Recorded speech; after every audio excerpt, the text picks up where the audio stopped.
what you need to do is sit for a moment. Sit with the discomfort, sit with the anxiety, and let it move through your body.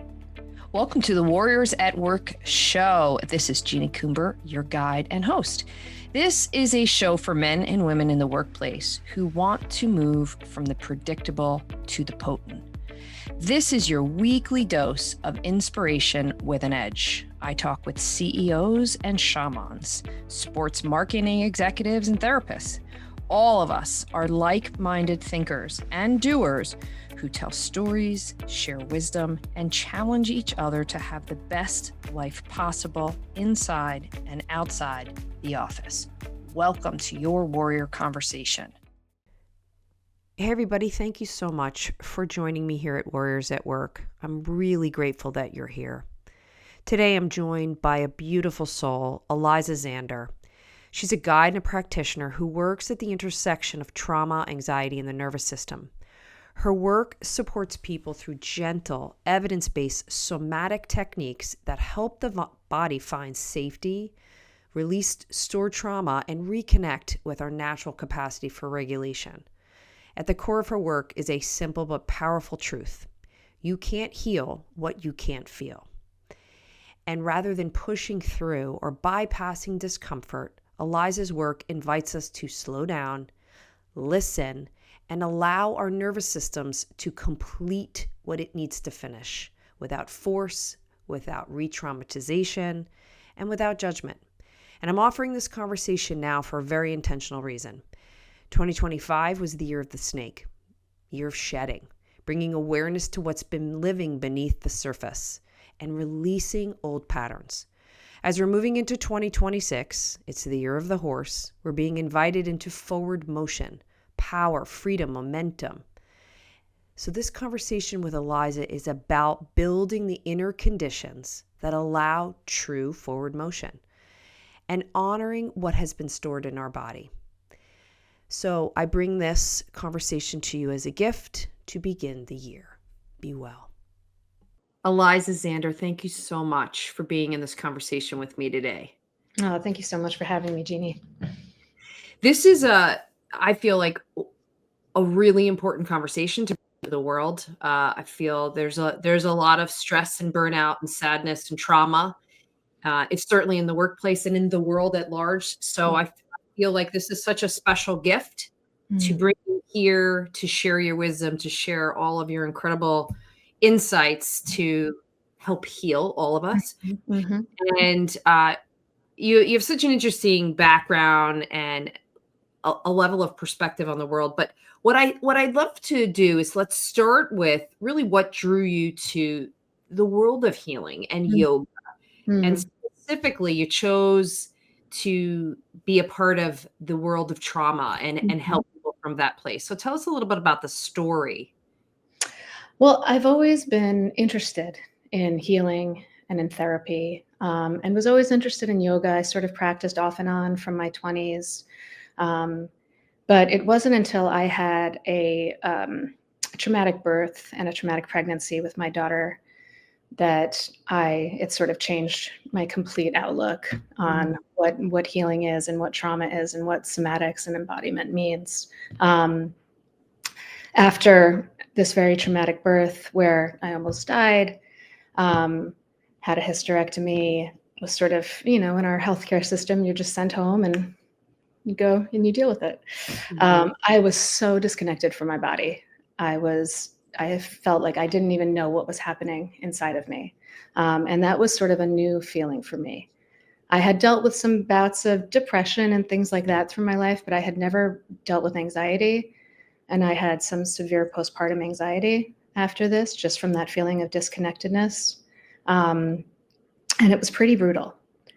And during that time, I finally, a few months after postpartum, I thought, let me think of what can I do right now that will really bring me back to my body. And it was COVID. It was the height of COVID. I wasn't working, obviously, and I decided to get my yoga certification. Something I always thought I would do at some point, like maybe in retirement. but I had the time. We were at home. The certification process was now available online. So started to get my yoga certification. And literally within weeks of practicing every day, I started to feel better. And I started to feel like I could breathe again. I could understand what was happening in my body. I was able to let go a little bit of that anxiety and that tightness that I had been holding on to. And from there, I just sort of kept like rabbit holing and falling into these other certifications. And there was just so much to learn. And it turned out to be like a really exciting time in my life. And eventually became my main focus as I gathered more certifications in somatics and then in trauma and sort of how that all works together in your body. Wow. What an incredible story that you you took this disconnection to yourself and found something that brought you back to Yeah. self.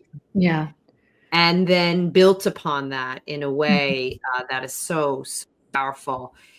And one of the things I think is really important for this conversation is to define trauma, because it's a word that a lot of people won't say, Yeah. but we all have it on some level. It's Yeah. kind of like shame too. That's another word that we don't like to say, but we all have it. Yeah. So I'd love for you, as somebody who's really steeped into this world, and I look at you, and when I experience you, you are such a healer. How you show up, how you speak, what you offer, it comes from such a beautiful, clear, soulful place of just goodness. And so you're in a world where it's all about trauma. So I'd love for you to tell us, how do you define it? So for anybody listening that they're like, I don't know, have I had trauma? I'm not really sure. It's a bit of a hot button word these days, isn't it? Yes.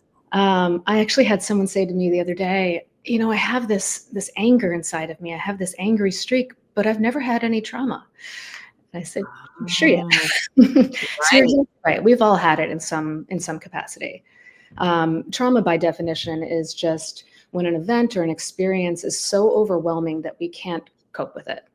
Our nervous system goes into protective mode because that's its job. That's what it does. And then it often will just stay stuck in that place, especially if we don't complete that cycle. So what that means is, and this is a lot of experts actually think that the bigger part of the trauma lies in the aftermath of the event. So what happened after, or what didn't happen, right? What needs weren't being met after this traumatic event happened? In childhood or in adolescence, oftentimes, if there's not sort of a caregiver or a parent, an attachment figure who can help you work through that traumatic event, it will just stay stuck inside of you. So it's really important to sort of complete these stress response cycles, close these gaps. And that's a little bit about, my work focuses on doing that sort of in our adulthood. That makes so much sense. Completing the stress cycle. I've never heard it framed like that. I think 3 years ago, my husband had a serious medical emergency. They saved his life. He was recovering. A month after, I started to have panic episodes. Yeah. And the panic episodes lasted on and off for 6 months, and mine mirrored heart attacks. So it would be 2 or 3 times a day. And sometimes they'd last an hour. And I remember trying to figure out who can help me. And I remember I went to a therapist and I said, can you just get this out of my body? I don't know what this is. Just get it. And she's like, no, you actually have to lean into it. You actually have to be with it. But the most helpful people were healers. I went to Reiki. I went to shamans. I worked with the energy around it to understand what it is about. And the hardest part for me was to name that was a traumatic event. Instead of, a lot of people were like, well, he's fine. He made it through. Okay. Yeah. I had people actually say to me after my birth as well, you're here. She's here. As if that, you just are able to forget about everything else because you're still living. Yeah, that's exactly right. You do need somebody to help you find safety within your system, right? You can't heal what you can't feel. So if you're so detached from your body and you don't know why you're having these things, it's really important to be able to find time to sit with it, to bring yourself back into groundedness, into safety. And you can do that through a series of somatic techniques. But I'll just also mention that, when people think of trauma and they think of usually the big event, sort of the thing that happened to you that maybe shaped who you were, or was something that had such a huge impact on you, it's a spectrum.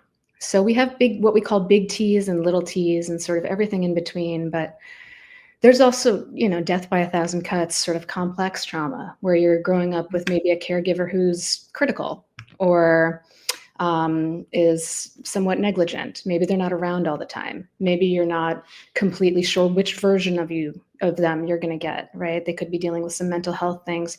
It's stuff that we all like sort of identify as normal, but especially as, a child or somebody that's going through adolescence, if you have to bear that alone, it can be deeply traumatic. So I think normalizing these things is really, really important also. Well, I think that's the key is Yeah. normalize it as it's a part of life, and the more we're in touch with it, and there are resources, there are people, Right. and the more we talk about it, the more we surface it, I think the better we all can be. Yeah. I'd love for you to be more specific around the patterns of trauma. So I talked about mine as it relates to panic, and by the way, it's still in there a little bit, and there's certain things that'll happen, but now I know what it is. Yeah. And I have things that I can do, but I'd love for you to share, like, what are the common patterns that you see and are seeing? Yeah. I mean, if like I said, these stress response cycles aren't completed, if our nervous system is stuck in a heightened state, in an overwhelmed state, and we haven't recognized that or allowed ourselves to get out of it, it can come out, it can come out as anxiety. It can come out as chronic illness. It can come out as chronic back pain, can physically manifest in the body. And if old triggers, old patterns, our nervous system and our body love to return to the familiar. So until we start to break those patterns and, create new ones, we will just keep compounding on the same thing. Where do you find, so you talked about chronic back issues. Are there other places in the body that trauma most commonly is stored? Yeah. So I find with my clients, especially women, there's a lot in the jaw and in the throat area. And this is often if maybe you were led to believe your opinions weren't valid or important. Maybe you had to swallow cries to be strong. Maybe you felt like you weren't allowed to say no in situations, some people pleasing, some fawning. And so people develop TMJ, they clench their jaw, they grind their teeth. These are all responses to, past traumas that we've had. Another place, often stomach, digestion.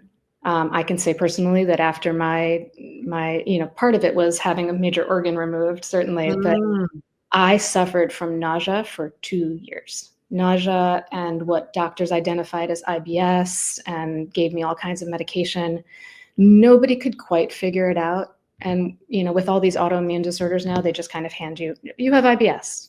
So they're treating the symptom, right? But they're not treating the cause, because the cause of it was anxiety. And that's where it was residing for me. And it took 2 years of doing this work for me to, not to scare anybody, but it was worth it, because now I can feel when my stomach is experiencing something due to anxiety, due to excitement, and due to maybe something that's completely physiological. So it's pretty profound. Yeah, I think of that book, was it The Body Doesn't Lie? I can't remember exactly. Pardon? Body Keeps the Score. Yes. That book. It's fantastic. Yeah. That's it's a heavy read, but it's one of those like, that resonates. Yep, that resonates. It makes so much sense. Yeah. But it's like we just don't want to look at it that way. And I know that you have really powerful modalities that you blend here. Yeah. EMDR, which I'd love for you to talk a little bit about that. Yeah. I've done that. That is brilliant. Parts work, nervous system regulation, visualization techniques, breath work, and movement. grounding meditations. Mm-hmm. You know, you consciously chose these modalities and these methods. What about them do you think is important for us to know? So I do all of this through a somatic lens, meaning that instead of traditional talk therapy, where it's, what's going on in here, and then we flesh it out and we try to intellectualize it and figure out the whys and the wheres and how do we fix it. We don't do that here. Here, it's all about starting in the body. Where are we feeling things? Where are we holding on to tension? Bringing our awareness to it, not being judgmental, just being curious about why it lives there. And specifically with EMDR and parts work therapy, it's recognizing that there are certain moments in your life that are still stuck, certain experiences and certain things in your life. So what's so great about them, especially with EMDR therapy, is instead of trying to fix the whole thing, right? I have so many issues with my mom, I'm going to go to therapy and I'm going to figure them out. We're not going to do that. Let's focus on one memory that you have. Let's go back, let's float back to it. And EMDR stands for eye movement desensitization reprocessing. So what we're doing is through either eye movements with me, because I do it somatically, we do a butterfly hug. So you can give yourself a little self hug. But we do this bilateral movement, this bilateral stimulation as we talk about the memory. This causes both of your brain hemispheres to interfere to work together, to integrate. And so you have your analytical brain and your emotional brain working together.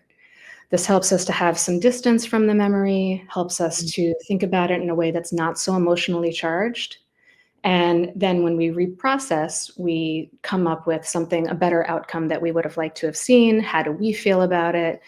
It's not telling the memory not to exist. It's just allowing us to not feel so triggered and so charged by it, which allows us to complete that stress response cycle that we never were able to do, right? Because we were 7 or whatever. It's really effective. Oh, I love that. And the nervous system regulation, can you say more about that? Because that to me right now is the world we're all living in. This is what 2025 has felt like. We can do a quick little reset right now. That'll take about 5 seconds. All right, so let's feel our feet on the floor. Feel our seat in our chair. Feel our back on our chair. And we're just simply going to go 2 big inhales through the nose. We're going to take a pause. And we're going to exhale really slowly, like we're blowing through a straw. All right, so let's.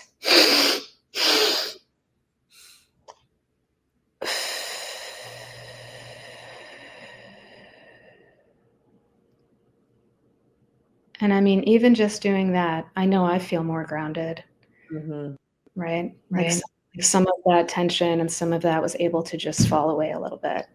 And that is just a quick, anytime you're between meetings, between phone calls, quick 2 breaths in, hold it, blow out like you're blowing through a straw. We have all of these things so available to us, but we don't often utilize them.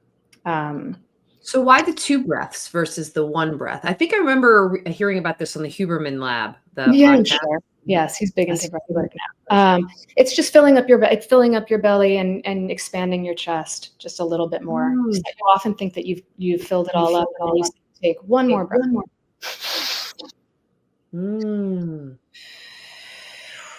So, I mean, breath work is a great nervous system regulation. It's literally just connecting to your breath. It brings you into the present. You can't think about the future or the past, which is where all of our anxieties live.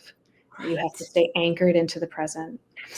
Another thing we did there, which was grounding, feeling your feet on the floor, maybe touching your body, feeling the awareness of your body. These are all grounding techniques.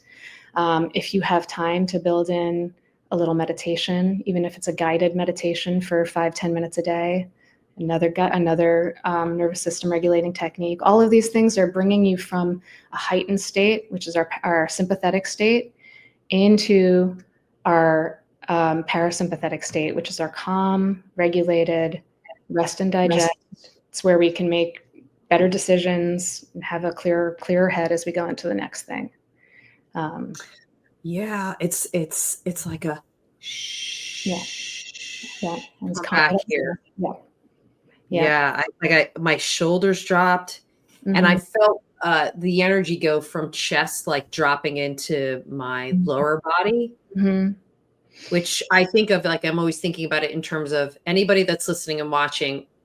Most of the people are working in organizations and they're going from meeting to meeting, and here we are at the end of the year, everybody's trying to wrap up. It's this frenetic kind of up here energy, and so that just simply just dropped me Yeah. in and down. Oh, I'm gonna replay that one for sure. um This is another really fun one that I think a lot of people don't think about. We have our vagus nerve, which is the longest nerve in our body. It goes from the crown of the base of our skull here, all the way down our spine and down to our sacrum, controls our autonomic nervous system. So all of these things, right? All the bringing us from our parasympathetic or heightened into our bringing our from us our sympathetic into our parasympathetic, teaching us how to regulate, which it naturally does, and it's naturally mm, supposed to do. However, when we're in this heightened on the hamster wheel can't get off state, we don't give it that chance. So we have to manually do that and build it into our day and build it into, our schedule, really. And it doesn't take much. It doesn't take much. But another really fun one that I love to teach people is just it's what? humming. Oh, humming, yes. Yeah, it stimulates your vagus nerve. You can't think about anything else. It's virtually impossible. So anytime you find yourself alone or where you have an opportunity to do so, you just think of a song at a low register. You just hum along for a couple of minutes. You're stimulating your vagus nerve. You're increasing your vagal toning. mm. Yeah, I do a lot of ohms when I'm nervous me or too. anxious. Yes, that's great. And VOO. Who? VOO. Yeah, VOO is a great one also. VOO? VOO. So Peter Levine, who he's a big name in trauma, started something called somatic experiencing. He came up with the VOO because he thought it was something that really the vibrations would really stimulate that nerve. Love that Yeah, VOO. Okay. We're gonna have a lot of ohms and voos out there. I love yeah. it. I want to talk about your philosophy. Okay. And your philosophy is your body knows how to heal. Mm-hmm. I just guide you back to that wisdom. Mm-hmm. I'd love for you to share with people. So you gave some great examples of modalities, but so Mm-hmm. take us into your world. So let's say I became a client. What does this look like and feel like? Um, it takes some time. It takes a little bit of rewiring, but again, these are with very accessible, easy tools that we all have at our disposal. They are free. You have them. It's Mm, just putting it into motion. I mean, for example, like my stomach with the nausea and the doctors doling out IBS medicine and whatever. After learning some of these embodiment techniques and practicing them every day, you start to feel safer in your skin. You just notice that when things seem awry, and you don't rush to judge it or fix it, you just sort of let it be. You bring your awareness to that space. You really become friends with your body, which a lot of us, we think that sounds kind of weird, but it's really important. Self-touch, self-massage, all of these mm, things that people might think are kind of strange, extremely effective in helping us feel like we're in safety. Um, so, before we get into things like EMDR and parts work, I love to just do some somatic practices with people to help them feel safe again in their bodies. Because from that place, you begin to experience regulation. It becomes much easier to know automatically when you need a breath, when you need some space, when your body needs to reconnect with nature, um, when you need to do a little self tap and a little self massage. It reaches for those things because it knows it needs to calm down, and the pendulum mm, needs to swing the other way. So teaching people that and allowing them to feel safe again is really where the healing begins. Um, and I often think it's akin to, when we get a cut and our body heals it, right? And it becomes a little scab, or a bone, we break a bone and it begins to fuse together again. Our bodies are able to manage this healing process on their own without, all of the medication and without all the crazy things. That's what they're naturally designed to do. So it's just creating that safety, creating that space and that awareness within yourself. gosh, that's so beautiful. Just the word safety and space, Yeah. so important. And I think the other thing that I'm hearing from this too is to know when you're in overwhelm. Yes. Know when you're in a heightened state, which again seems like an obvious thing, but a lot of people just don't know. No. And what's funny is that I see people in these heightened states, and what do? They do more stuff. They start doing more stuff because it's uncomfortable, right? They don't want to feel that way. So it's reaching for more. Maybe I should clean the house now. Maybe I should. No, what you need to do is sit for a moment. Sit with the discomfort, sit with the anxiety, and let it move through your body. Let's release it with some breaths. Let's release it with some movement, building these things into your day. Why do you think people are so afraid of that stillness? Well, it's uncomfortable. It's easier to just keep moving, right? The same way it's easier to keep scrolling or to keep turning on TV. We have, unfortunately, our culture has just become so dedicated to constantly staying busy and not sitting with the sadness, sitting with the pain, sitting with the loneliness, sitting with all of these things that are completely normal and manageable to feel. And the trick of it is, if we continue to push it away and pretend like it doesn't exist, it will find its way out, right? And that's when it becomes an autoimmune disorder, that's when it becomes chronic anxiety or depression, irritability, what have you. It will find its comes back around. It always comes back around. You think I'm just going to stuff it down. Right. I mean, that's definitely my issue. I just stuffed it down and was like, he's fine. He's okay. Right. He's okay. You're fine. There's nothing. Right. You're fine. I'd be yelling at myself. You're fine. I know I don't feel good, but you're fine. It's like that scene in American Beauty, remember, where she starts smacking herself. Yes. Yes. I know. And, we all do it to a certain extent, because sometimes, right, it just doesn't feel safe. It doesn't feel like there's enough time. You have to be strong. You have to do all these things. And I see that a lot for people that are in these high pressure jobs where it's just feels like there's not enough safety to stop because they might fall apart. Is there language that you recommend people use when they're in a place where I need space? Like to other people, like that they can say or say to themselves? Yeah. I think there's a way to reframe it. So it doesn't, I know people often think of this work as like a little, maybe a little soft or a little woo-woo or whatever.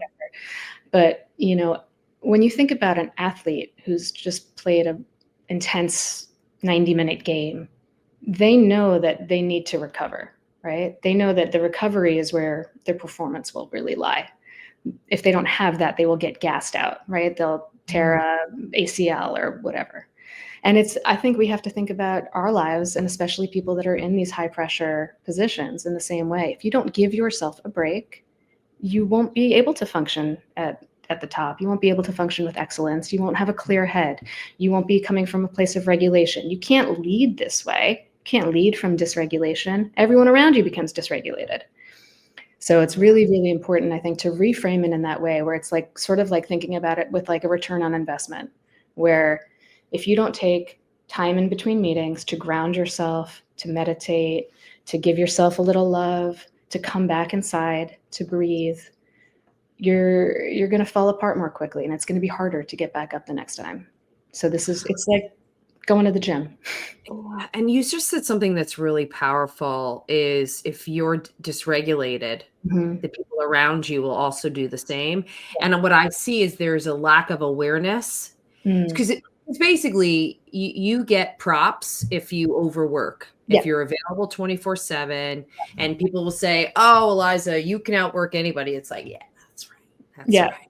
Yeah. So it's perpetuating this way of being that's production, execution. Those are the behaviors that are rewarded. But my inside knows that I'm not regulated. Right. My inside knows that if I'm not regulated, yes, I just put a mask on, I put my armor on. Yeah. I know I'm creating this environment. So I think it's key to just pause and ask yourself, like, where am I right now? Right. Like, everybody that's listening and watching, where are you right now? Right. Mid-December. How you doing? Are you feeling regulated? If you're not, why not? And here are some ideas to check in with yourself. Yeah. And and the truth of it is that the more we focus on creating this embodiment, creating this regulation, it's so empowering we begin to not only feel more safe in our own skin, we be able to feel more confident, more authentic. People are drawn to that, I mean, think about the best leaders that they're not out there running around, right, with this crazy anxious energy. They're cool, they're calm, they know who they are, and people really respect that, and I think respond to that. And so you use the word embodied and regulated. Like, tell us what it looks and feels like when you're in this optimal, regulated, embodied state. Yeah. I mean, you can sense it, right? You can sense when someone is sort of masking and just rolling through the day, as opposed to when someone is connected not only to themselves, they're able to connect to the people that are around them. They're able to not only, and this is what we call as co-regulation, we're able to create safety for those people that we're working with, whether it's in the household or at the office, wherever. If you come from a regulated place, their nervous system will mirror your nervous system, and they will be able to come from a regulated place. All of this will lead to not only just, happier, more stable energy, but it will lead to people making better decisions, carrying the workload more effectively, more efficiently. There's only upsides to all of this. But what's so funny? And this story came to my head when you were saying that about how employers think about this burnout as being like this badge of honor to wear. Yes. My friend was telling me the other night that she was at her desk and she was so stressed out because she's planning a girls' trip. And there was a lot of moving parts. And she was stressed out and she was like this and just looking at the computer and nothing to do with work. But her boss came over and was like, "You're working so hard. You've been really working so hard lately. You should take off early." And I was like, that's so funny. That's awesome. It's rewarded to look like you're so crazy. Yeah. I mean, it should be the opposite. It's a normal be, and it is encouraged and it reinforced, and it's not everywhere. I should say, I should make that distinction. There are plenty of leaders and entrepreneurs that recognize all of the things that you've said, and they've done their own work. Yeah. That's the other thing that I think is really important around this, is like, these are great ideas and perspectives and tips and things to incorporate, but you have to want to make that shift. Yeah. And it can feel like work. It can be hard. Sure. It can be difficult. Yeah. But it takes time. If embodiment and regulation and a happier, healthier, safer space is the outcome, like, sign me up every day, all day. Yeah. I'm hand up for the work. That's the thing that I will talk about when I'm working with executives around, like, this is not just a transactional dynamic. This is work. This does take time. We are going to talk about stuff that's hard. And I think it's just really important. Yeah. I mean, it's the only one we got. Yes. So we might as well make the best of it. Right. And yeah, I mean, like I said, I think some of these things are just, they're just small little things. Like we can just practice with titration, right? It's not making a huge leap. It's not changing our day to day. It's just building in some of these things, some of these practices, some of these techniques to help us regulate throughout the day. Yes. Regulation. Maybe that's the word for 2026. I hope so. So now I want to step into more of you. So we talked about the work, how you're helping others. I'd love for you to share something about your story that you rarely talk about, but has been instrumental in shaping who you are and how you show up for others. Well, I would not admit it in front of them probably, but no, my father has since passed, but both of my parents were psychologists, psychoanalysts, healers in their own way. My mom specifically has always worked with trauma. So it's been around me since inception. I have been exposed to all types of therapy and in and out of therapy, pretty much all of my life. So I think I tried to sort of avoid this path and go into something else that I thought would be more fun for a long time. But it's something that's always been a part of me and inside of me. And it at this point, I think all these things happened in the way that they happened for me to find my way back to myself and my real truth and what I can offer people. And I think having this, this traumatic birth and that traumatic pregnancy and having that experience is what led me here so I can help heal other people who are dysregulated and, struggling with anxiety and things like that. Well, we're grateful that you made that decision. Yes, thank you. And so my final question is, again, I'd love for you to share something about your own practice that helped you keep bold, keep honest with yourself, and a commitment to continuing to explore this work. Because I'm sure that you share what you learn, and you also represent what could be for somebody else. So you share your pain as a way to teach.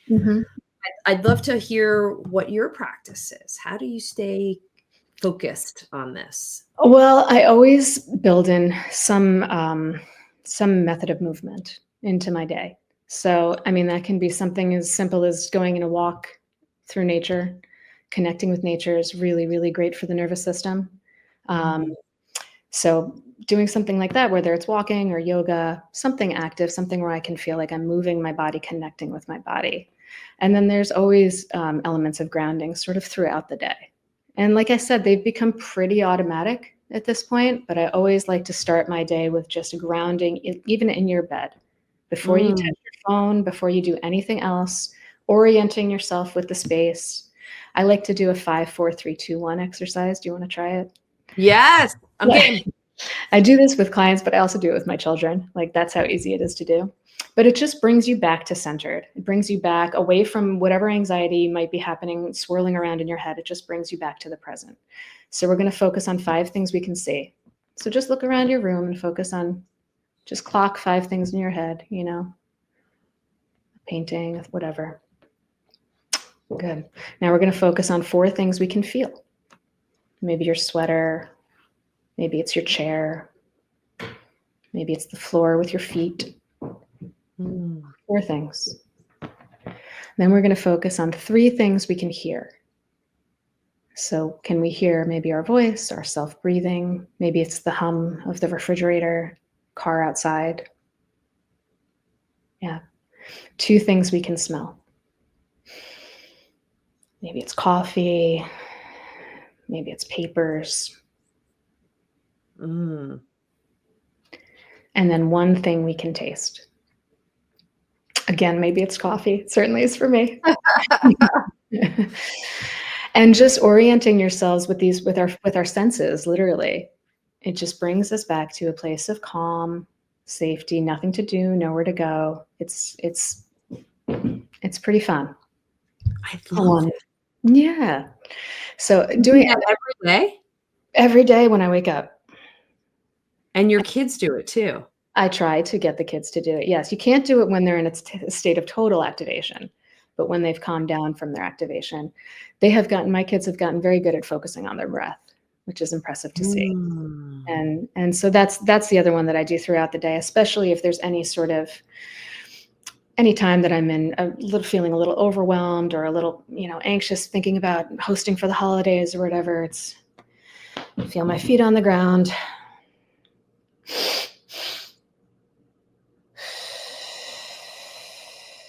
And like I said, in a matter of seconds, I'm sort of back in my body.